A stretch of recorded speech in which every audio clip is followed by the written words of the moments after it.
So today we are going to be looking at Timmy Commerford and how to recreate his tone on our Helix. Now I'm very quickly going to start with just this bottom row down here. So let me just send these to the XLRs so that we don't have to listen to them.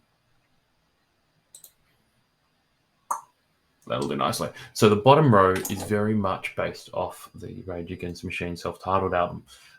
In here, we're going to have a compressor, which I use the multi-band comp. I know he has historically used a couple of different things. I believe the Aphex Punch Factory was in rotation at this point in time, and then he's gone on to MXR, and he had an EBS one during the Prophets of Rage stuff. So he's been around the block when it comes to compressors.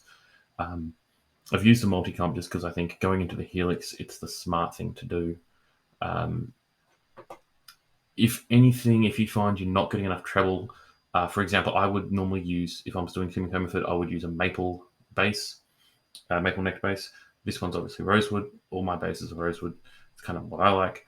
So you might find that you need to open up this high threshold here a little bit if you need to get a bit more clang and a bit more string noise coming on. Likewise, if you find you're getting too much from your maple bass, you might want to dial that back a little bit. For my basses, that's sitting about right, but that's kind of key to Timmy C sound, is that little bit of clang at the top end. That's just a noise gate. That's just a low cut and a high cut. Nothing to worry about there. That's your preamp EQ. It sounds give or take how he's done it. I dialed it in with my Stingray for this album, but since this is the bulk of his sound, is the jazz bass, that's what I'm using today. And then you've got a little bit of reverb here. If you listen to the ISO tracks on that first Rage album, there is that little bit of room sound on there to try and fatten it up. And then he used a Marshall Governor pedal, which I had for a while. They're a great little pedal. But this one, the reason I've used Obsidian is it's got the blend, which is kind of a big part of Timmy C sound. You'll see it's very heavily weighted towards the clean sound, but with quite a high drive on there. You'll also notice the bass is rolled off. The low mids are kind of flat. The high mids are boosted. He does like a peak at about 3K. I did read somewhere back in the day. So that one, I'm going to put on the distortion just for the shits and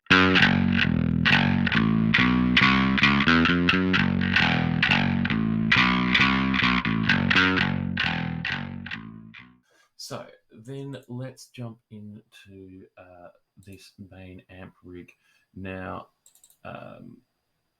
cool things to note here is we have two ampeg rigs. The top one here is your clean signal.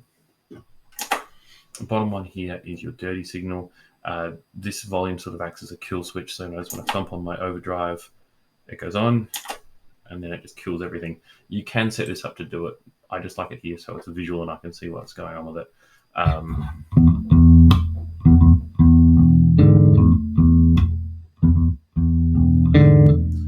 then you can chuck on your octaver.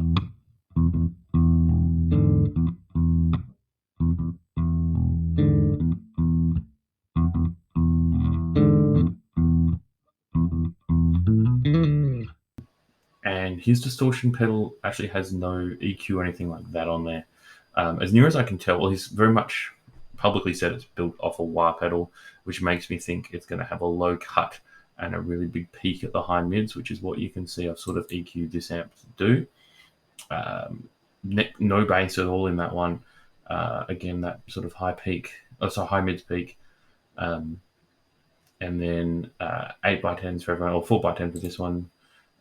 Just because it sounds a little bit tighter. I know that's what he uses nowadays, or at least in the Prophets of Rage one.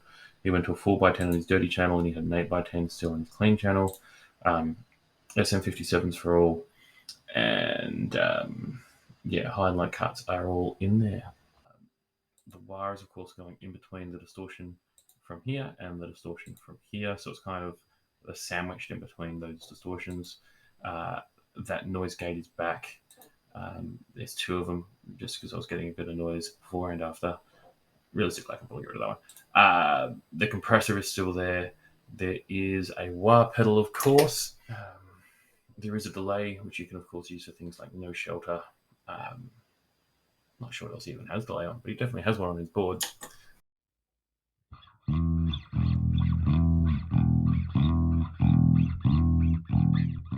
He just has a DD3 if memory serves. So I feel like a boss one, simple delay will do the trick, and he's got a flanger.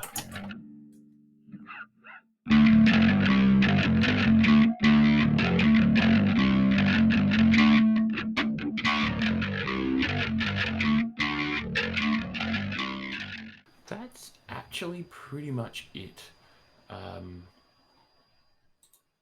Delays is set to quarter notes, so there's nothing weird too much going on there.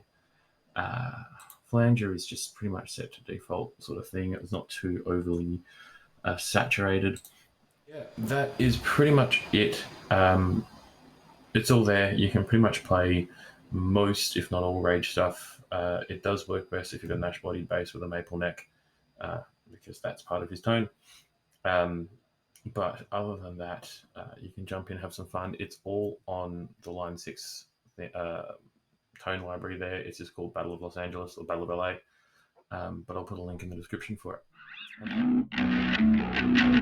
it.